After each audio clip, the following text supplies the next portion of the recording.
He quickly moved up the wall until his depth meter showed that he was at just 3 feet from the surface. His hopes were instantly dashed. There was nothing but a rock ceiling above him. He knew at this moment that he should turn back to go, but the path led off to the right, and he hoped that there might be air just beyond this outcropping of rock.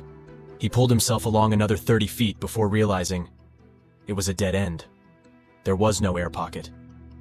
He turned back the way he came, and could see up ahead at the junction that Roger was near the top of the passage, looking rather shocked. Martin made quick signals that they must head out immediately.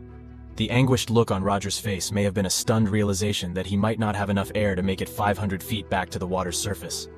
He was likely looking for the same pocket of air that Martin expected to see. They were both surprised to find that the sump did not end with a new cave, or pocket of air. Martin quickly moved down to the bottom of the passage and followed the line out towards the exit.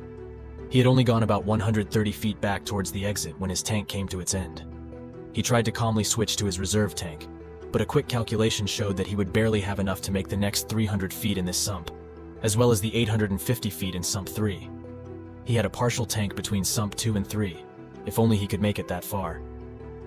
He came up in the Sump 4 pool with the relief that only a full room of air could provide. He checked his gauge to see how much air was left, and it would barely be enough to dive through the next sump. It was a frightening realization how close he was to a sure emergency. But it still wasn't over. While he waited for Roger to make it to the surface, Martin exited the water and sat on the bank to settle his nerves.